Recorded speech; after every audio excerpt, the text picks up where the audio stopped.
Good morning friends, कैसे हैं आप लोग। आशा करता हूं कि आप लोग बहुत अच्छे होंगे। मेरे प्रिय छात्रों, जैसा कि आपको पता है कि हम लोग क्लास 12th में मॉडर्न फिजिक्स पढ़ रहे हैं। इस मॉडर्न फिजिक्स में आज मैं आपको सेकेंड चैप्टर के जितने न्यूमेरिकल ऑब्जेक्टिव टाइप क्वेश्चन हैं उन सारे प्रश्नों का सोल्यूशन इस वीडियो में बताऊंगा।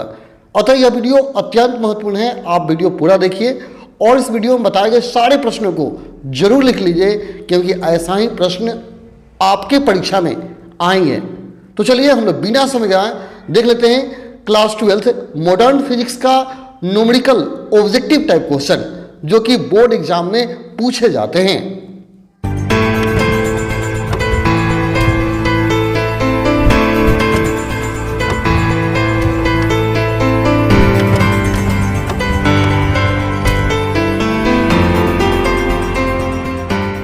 Kumar Sharma, welcome back to my channel Pragya science coaching centre. My dear students, आज हम लोग मॉडर्न फिजिक्स का सेकेंड चैप्टर पढ़ेंगे। इसमें मैं आपको ऑब्जेक्टिव और न्यूमेरिकल क्वेश्चन बताऊंगा। यदि आप इसका प्रथम चैप्टर नहीं देखे हैं, प्रथम वीडियो नहीं देखे हैं, तो उसे जरूर देख लें, क्योंकि इस चैनल पर वीडियो उपलब्ध है, आप उसे खोजें और देख लें। आज इस वीडियो में सेकेंड चैप्टर मॉडर्न फिजिक्स का मैं बताऊंगा, जिसका नाम है एटम, परमाणु। ये चैप्टर काफ़ी इंपॉर्टेंट है, क्योंकि इस चैप्टर से प्रतिवर्ष परीक्षा में क्वेश्चन पूछे जाते हैं। तो चलिए हम लोग शुरू करते हैं। पहले हम लोग ऑब्जेक्टिव देखते हैं और साथ में न्यूमेरिकल भी बनाते जाएंगे। चलिए तो शुरू करते हैं। सबसे पहला क्वेश्चन है, हाइड्रोजन परमाणु की भूतल अवस्था में ऊर्जा 13.6 इलेक्ट्रॉन वोल्ट है। n बराबर 3 ऊर्जा स्तर में इसकी ऊर्जा क्या होगी। यानी आपको बताना है कि हाइड्रोजन परमाणु का भूतल जो है उस अवस्था में ऊर्जा 13.6 इलेक्ट्रॉन वोल्ट है, तो n बराबर 3 ऊर्जा स्तर में इसकी ऊर्जा क्या होगी।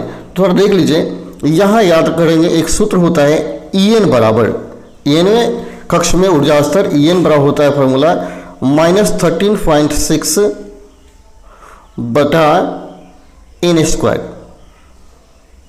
इलेक्ट्रॉन वोल्ट में होता है। तो यहाँ क्या n का मान कितना दिया है, 13 दिया हुआ है। n का मान दिया गया है 13, 3 दिया है तो 3 हम यहाँ रखेंगे, तो -13.6 बटा 3 का स्क्वायर कितना हो जाएगा 9। तो यानी आपका आ जाएगा -13.6 बटा 9। 13 में 6 से हम क्या करें, 9 से डिवाइड कर देंगे तो -1.51 इलेक्ट्रॉन वोल्ट आएगा। यानी आपका कौन सा विकल्प हो जाएगा, 1 नंबर। अब ध्यान से इस सूत्र को याद करते जाएं, देखते जाएं। ओके, अगला क्वेश्चन है, एक हाइड्रोजन परमाणु को आयनित करने के लिए आवश्यक न्यूनतम ऊर्जा है। यानी एक हाइड्रोजन परमाणु को आयनित करने के लिए कितना ऊर्जा चाहिए, या क्वेश्चन पूछ सकता है हाइड्रोजन परमाणु की आयनन ऊर्जा क्या होता है। तो सिंपल आप इसको याद रखेंगे कि हाइड्रोजन परमाणु का आयनन ऊर्जा 13.6 इलेक्ट्रॉन वोल्ट होता है। 13.6 इलेक्ट्रॉन वोल्ट होता है। नहीं, आपका विकल्प नंबर 2 हो जाएगा आंसर। ठीक है, अगला है, किसी हाइड्रोजन परमाणु का इलेक्ट्रॉन उत्सर्जित अवस्था n बराबर 5 में है। इसे उत्सर्जित होने वाले विकिरण में संभवतः आवृत्तियों की कुल संख्या क्या होगी। देखिए यहाँ दिया है n का मान 5 दिया गया है, तो आवृत्तियों की कुल संख्या आपको बताना है। तो एक फॉर्मूला याद रखें, आवृत्तियों की कुल संख्या n बराबर होता है n इंटू n-1 बटा 2। ठीक है, आवृत्तियों की कुल संख्या n बराबर n इंटू n-1 बटा 2।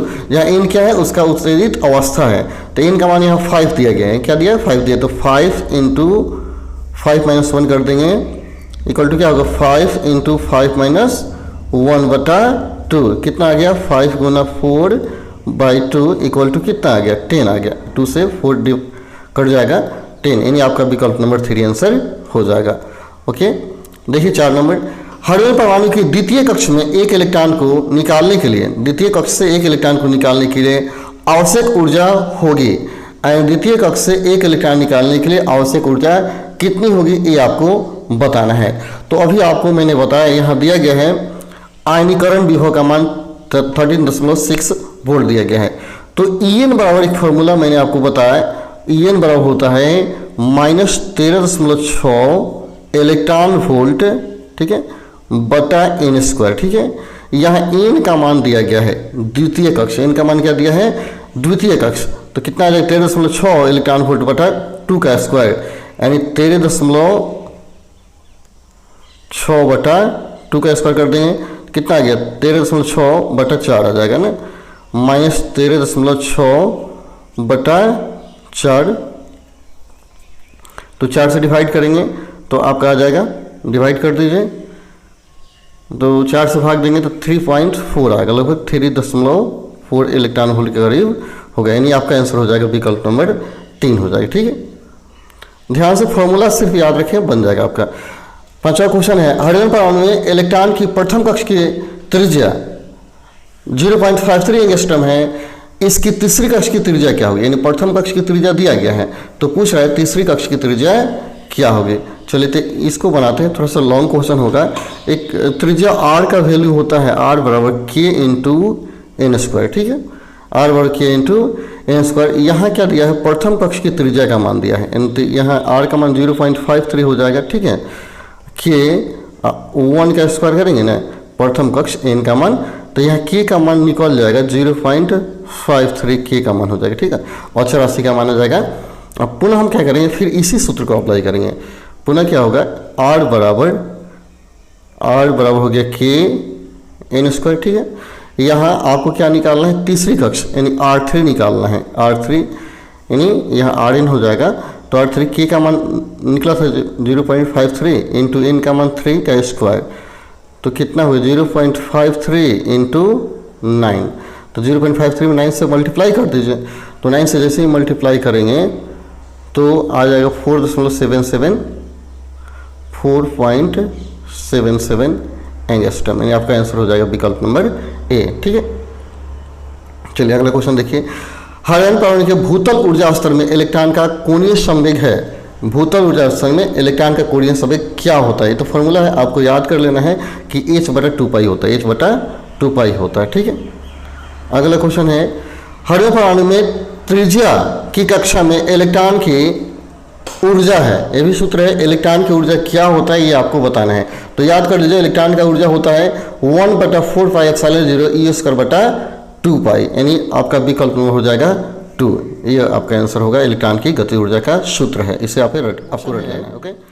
4 ऊर्जा स्तरों के बीच संक्रमण से उत्सर्जित स्पेक्ट्रमी रेखाओं की संख्या क्या होगी, यानी ऊर्जा स्तर दिया गया है 4, ठीक है, और इसके संक्रमण रेखाओं की संख्या आपको बताना है। तो यहाँ देखिए ऐसा आप स्पेक्ट्रमी रेखा बनाते होंगे, ऐसा बनाए गए होंगे, स्पेक्ट्रमी रेखा हो गए सब, ठीक है, ये ऊर्जा स्तर हो गया, जिसको 1 2 3 4 ऐसे करके हम लोग शो करते हैं। अगर रेखाओं की संख्या पूछती है, ठीक है, रेखाओं की संख्या, तो सिंपल सा एक फॉर्मूला अप्लाई कीजिएगा, n = होता है n इंटू n माइनस 1/2, ठीक है, या n का वैल्यू क्या दिया, 4 ऊर्जा स्तर दिया है, तो 4 × 4 - 1/2 हो जाएगा, यानी 4 × 4 - 1, 4 × 4 - 1 क्या हो जाएगा 3/2, तो कितना आ जाएगा, यहाँ 2 से 4 डिवाइड हो जाएगा, तो 2 × हो गया 3, कितना आ गया आपका 6, यानी आपका आंसर हो गया 3 नंबर, ठीक है।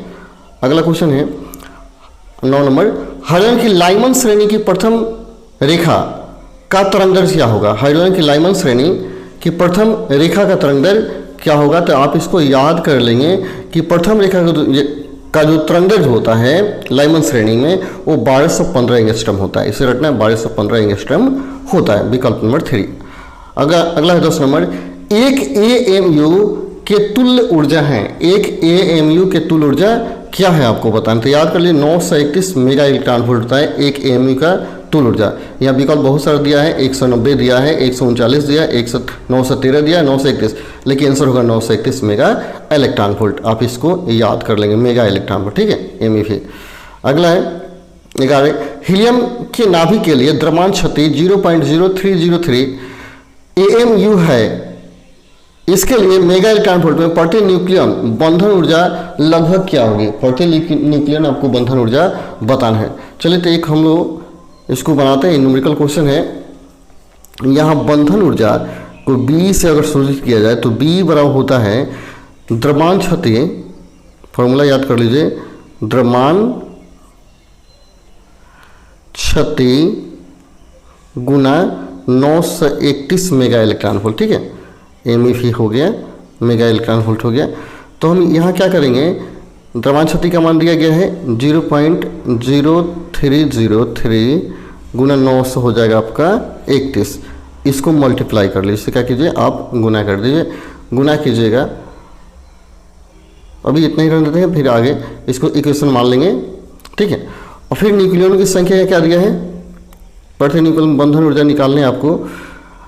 तो यहाँ द्रव्यमान क्षति मैंने निकाल लिया। हमने क्या किया, बी बंधन ऊर्जा का मान निकाल लिया। अब यहाँ दिया गया है हीलियम के नाभिक के लिए। ओके, चलिए देखिए, तो हीलियम नाभिक जो होता है He होता है, ठीक है। इसका परमाणु संख्या 2 होता है, द्रव्यमान संख्या हो गया 4 हो गया। तो यहाँ न्यूक्लियनों की संख्या इसमें क्या होती है, 4 होती है। यहाँ N का जो मान दिया है 4 दिया गया है, ठीक है। N का मान 4 दिया गया है।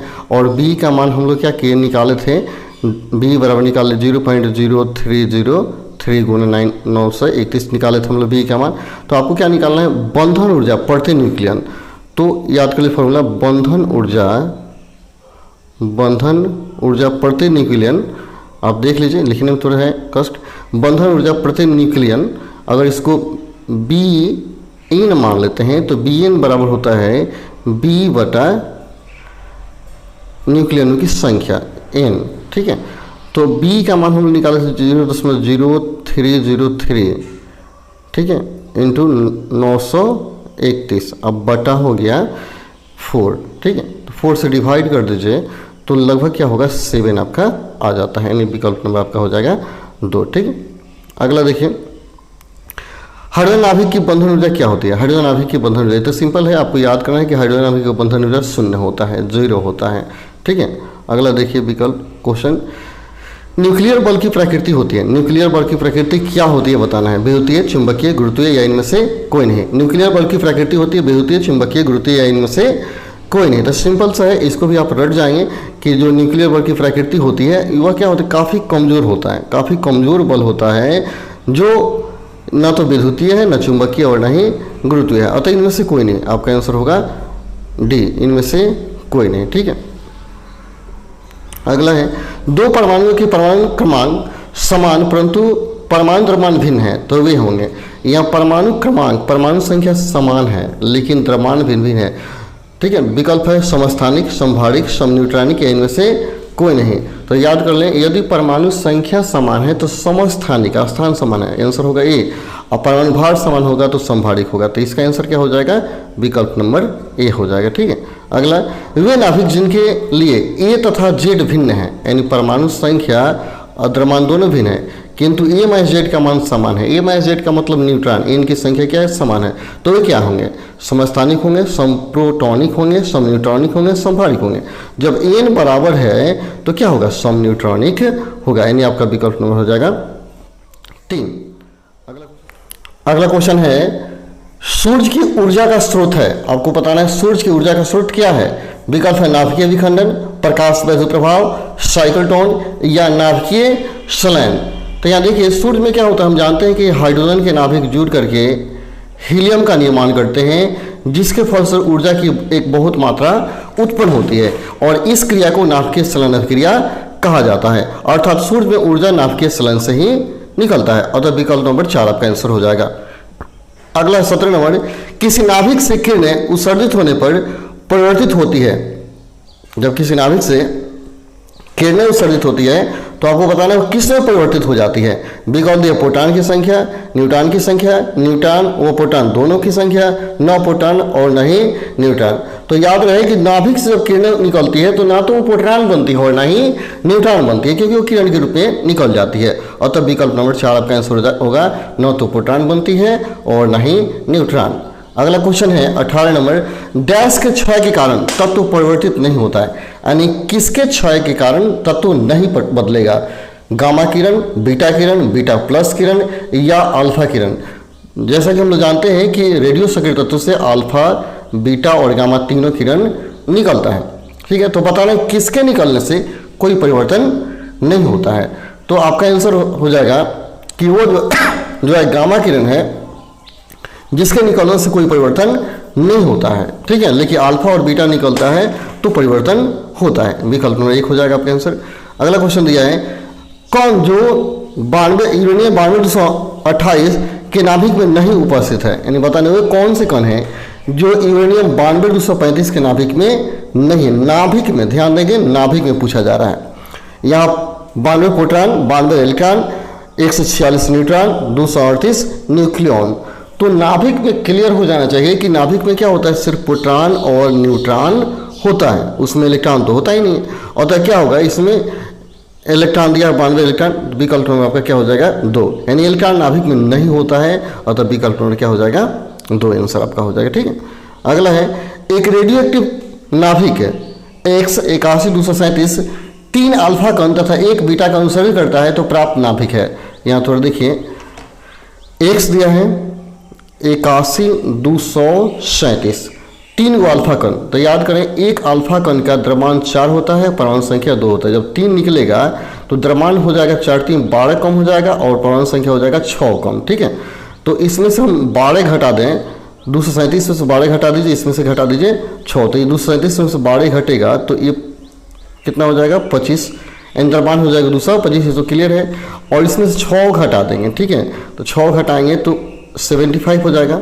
ठीक है, 225 और नीचे हो जाएगा 75, यानी एक्स बनेगा 225 75। लेकिन यहाँ क्या दिया है, एक बीटा कण भी निकालना है, 3 अल्फा कण के बाद एक बीटा, तो बीटा कण निकलता है तो द्रव्यमान 0 करते हैं और होता है इसका परमाणु संख्या -1, तो -1 निकलेगा तो -1 क्या हो जाएगा +76 हो जाएगा, यानी 1 जुट जाएगा इन 76, 225 और 76 होगा, यानी विकल्प नंबर 1 आपका आंसर हो जाएगा। ठीक है, आज समझ गए, यानी अल्फा कण का द्रव्यमान 4, संख्या 2, जबकि बीटा कण का द्रव्यमान 0 और परमाणु संख्या -1 होता है। अगला, रेडियो एक्टिव पदार्थ उत्सर्जित नहीं करता है, यानी रेडियो एक्टिव पदार्थ से क्या नहीं उत्सर्जित होता है, इलेक्ट्रॉन, प्रोटॉन, गामा किरण या हीलियम का नाभिक, यानी कौन सा है जो उत्सर्जित नहीं होता है। तो याद कर लें कि जो रेडियो एक्टिव किरण से हमेशा अल्फा, बीटा और गामा किरण उत्सर्जित होता रहता है, लेकिन यहाँ आपको बताना है कि वह क्या है जो उत्सर्जित नहीं होता है।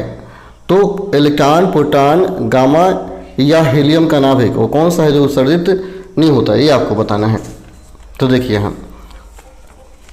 यहाँ जो प्रोटॉन है वो प्रोटॉन उत्सर्जित नहीं होगा, आपका आंसर होगा विकल्प नंबर 2, क्योंकि देखिए बीटा अल्फा इलेक्ट्रॉनों से बना होता है और अल्फा जो है, अल्फा यहाँ बीटा याद करें इलेक्ट्रॉनों से मिलकर के बना होता है। अल्फा जो किरण निकलती है एक केंद्रीय प्रवाह है, और गामा किरण पर तो कोई आवेशी नहीं होता है, तो आपका आंसर हो जाएगा बी। अगला BI यहाँ 20 लिखा हुआ है, इसको याद कर लें। जो BI जो है बिस्मथ है, यह रेडियो सक्रिय पदार्थ है, यह क्या है एक प्रकार रेडियो सक्रिय पदार्थ है। यहाँ 210 होगा, ठीक है, यहाँ 210 होगा कि अर्धायु 5 दिन है, इसका दिया गया अर्धायु 5 दिन है। इसके किसी नमूने के 8 भाग में से 7 भाग के क्षय होने में समय लगता है, यानी 8 में से 7 भाग जब क्षय हो जाएगा तो कितना समय लगेगा, ये बताना है आपको। तो देखिए 8 में से 7 क्षय हो गया तो बचा कितना, 1 बचा। एक फॉर्मूला आप याद कर लें, n बराबर होता है n mod ½ n, जहाँ n क्या है अर्ध आयु कालों की संख्या है, नंबर ऑफ अर्धायु काल, अर्धायु जो टाइमिंग है उसकी संख्या। तो n बराबर n0 1/2 के पावर n हो गया। तो यहाँ शेष n का मतलब शेष है, शेष 1 बचा है।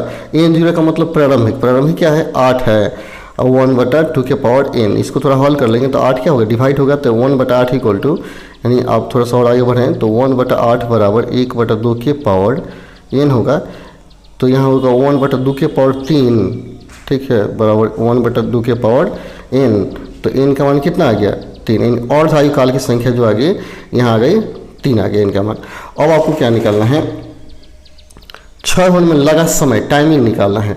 तो कुल समय, एक फार्मूला याद कीजिए, टोटल टाइम t बराबर अगर दिया गया है तो t बराबर होता है n गुना t½ ठीक है, n गुना t½ तो और आयु काल संख्या कितना है 3 आया, और t½ कितना दिया है 5 दिन दिया है, तो कितना है 5 3 15, यानी आपका आंसर हो जाएगा विकल्प नंबर 3। ओके, ध्यान से देखिए और बनाते जाइए। अगला क्वेश्चन दिया है, प्रकाश तरंगों की प्रकृति समान होती है, यानी किसके समान होता है प्रकाश तरंग की प्रकृति, कैथोड किरण के, बीटा किरण के, गामा किरण के या अल्फा किरण के, किसके समान होता है प्रकाश किरण की प्रकृति, प्रकाश तरंग की प्रकृति किसके समान होती है, आपको आंसर बताना है। तो याद रहे कि प्रकाश किरण की जो प्रकृति होती है हमेशा गामा के बराबर होता है, यानी गामा किरण के समान, यानी विकल्प नंबर हो जाएगा आपका 3। ठीक है, अगला क्वेश्चन देखिए, किसी रेडियो एक्टिव पदार्थ के निश्चित द्रव्यमान में 20 घंटे में 75% कमी हो जाती है, इसका अर्ध आयु क्या होगा। यहाँ कहता है 20 घंटा में 75% क्या होता है, कम हो जाता है। तो अर्ध आयु आपको बताना है। तो यहाँ थोड़ा देखिए, फिर से हम एक फॉर्मूला लागू करते हैं। यहाँ टाइम टी का मान क्या दिया है, समय जो दिया है 20 घंटा दिया गया है, 20 आवर दिया गया है। प्रारंभिक द्रव्यमान को अगर हम एमओ मान लें, ठीक है, एमओ मान लें, तो यहाँ कहता है एमओ का 75% क्या होता है, कम हो जाता है, 75% कम होता है। तो इसका एमओ का 75% ये कम ही निकलेगा, तो हो जाएगा एमओ गुना 75/100, यानी हो जाएगा 3/4। इसको कटा लेंगे, यानी हो गया आपका एमओ इंटू 3/4 आ गया, यानी इतना बच जाता है। तो शेष कितना रहा, इतना खत्म हो गया, तो शेष बच गया एमओ माइनस 3/4। एमओ करेंगे, घटा लेंगे तो कितना आ जाएगा, एमओ/4 आ जाएगा, ठीक है, यानी आ गया एमओ/4। इतना बचा, इतना क्या हो गया, बचा, शेष हो गया आपका। तो ये तो शेष आ गया, लेकिन आप एक फॉर्मूला याद रखें, एम बराबर होता है एम मोड, एमओ का मतलब एम मोड हो गया, half to the power N होता है, ठीक है, half to the power N. तो यहाँ शेष का मान अभी क्या निकाले हम लोग, एम मोड निकाले थे, एम मोड/4 निकाले थे, 4 निकाला गया था, ठीक है, बराबर एम मोड, ठीक है, half to the power N. M mode से एम मोड कट जाएगा, तो यहाँ आ गया 1/4, यहाँ आ गया 1/4, हाफ के पावर एन आ गया, इसलिए एन का मान क्या हो जाएगा, 1/4 जो दिया गया, हम क्या करेंगे, इसको 1/2 लिखेंगे, 1/2 के पावर 2 हो गया, इक्वल टू 1/2 के पावर एन।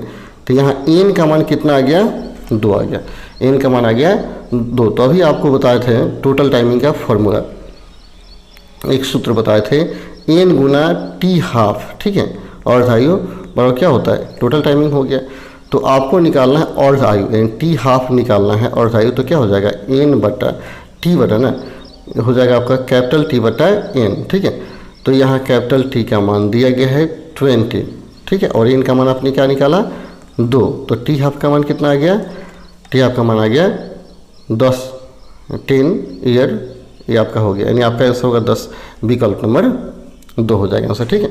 अगला क्वेश्चन है, रेडियम की अर्ध आयु 1600 वर्ष है, वह समय जब 100 ग्राम रेडियम में से 25 ग्राम रेडियम अवघटित रह जाता है, यानी आपका 100 ग्राम में से 25 ग्राम जब अवघटित हो जाता है, तो उस समय का टाइमिंग आपको बताना है कि वो टाइमिंग क्या होगा। तो देखिए इन्हें प्रारंभिक क्या दिया गया है, प्रारंभिक अर्ध आयु जो है 1600 यानी नहीं 100 ग्राम है, प्रारंभिक मात्रा 100 ग्राम, मात्रा पहले देख लीजिए, प्रारंभिक जो मात्रा है एन का मात्रा है मान है 100 ग्राम, बाद में घट जाता है 25 ग्राम हो जाता है, तो शेष तो 75 ग्राम हुआ, ठीक है। यहाँ टी हाफ का मान दिया है 1600 वर्ष, टी हाफ अर्ध आयु दिया है 1600 वर्ष दिया गया है, ठीक है, 1600 दिया गया है। तो यहाँ आप एक सूत्र लागू कीजिए, एन बराबर N mode half to the power N, ठीक है। तो एन का मतलब हो गया कितना शेष बचा, एन मोड का मतलब कितना था, तो 125 शेष बचा और 100 था, 1/2 पावर क्या हो गया, 100 डिवाइड होगा तो 25/100 हो जाएगा, यानी जो 25 यहाँ आ जाएगा आपका 100 इक्वल टू 1/2 के पावर एन, कटा लेंगे इसको, 1/4 हो गया। तो एन का मान आपका कितना आ जाएगा, एन बराबर आ जाएगा 2, क्योंकि 1/2 के पावर 2 करेंगे, तो एन का मान 2, यानी आपका अर्ध आयु कालों की संख्या 2 निकल गया। अब आपको बताए थे कुल टाइमिंग टी बराबर एन गुना टी हाफ होता है, ठीक है। तो यहाँ एन का मान 2 आ गया, टी हाफ का मान 1600 दिया गया है, 1600 दूना क्या हो गया 3200 आपका आंसर हो जाएगा, इतना ईयर हो गया आंसर, यानी विकल्प नंबर 2, ठीक है। अगला क्वेश्चन है, एक रेडियो एक्टिव पदार्थ का क्षय नियतांक 3.465 ये पॉइंट है 465 इंटू 10⁻⁴ प्रति वर्ष है, इसका अर्ध आयु लगभग क्या होगा, ठीक है। तो चलिए इसको भी कैलकुलेट करते हैं। आप याद कर लेंगे वो अर्ध आयु का फॉर्मूला होता है T half equal to 0.693 lambda, ठीक है, लैम्डा। तो यहाँ लैम्डा का मान नियतांक है, क्षय नियतांक लैम्डा कहा जाता है। तो आपका आंसर आ जाएगा 0.693 लैम्डा का मान रख लीजिए 3.465 पूरे 10⁻⁴, तो 10⁻⁴ ऊपर चला जाएगा, तो आपका आ गया 0.693 इंटू 10⁻⁴ बटा 3.465 डिवाइड कर देंगे। जैसे ही डिवाइड करेंगे तो लगभग आपका 2000 वर्ड्स आएगा, 2000 वर्ड्स आएगा एंड विकल्प नंबर 1 हो जाएगा आंसर। ठीक है, चलिए तो आज हम लोग इतना ही रहने देते हैं, फिर मिलते हैं कल अगले वीडियो में। अगर ये वीडियो आपको अच्छा लगा हो तो चैनल को सब्सक्राइब कर लें, लाइक करें और अपने दोस्तों तक जरूर शेयर करें, क्योंकि आपके फिजिक्स के सारे न्यूमेरिकल मैं इस चैनल के माध्यम से बता दूंगा। चलिए तब तक के लिए धन्यवाद। जय हिंद, जय भारत।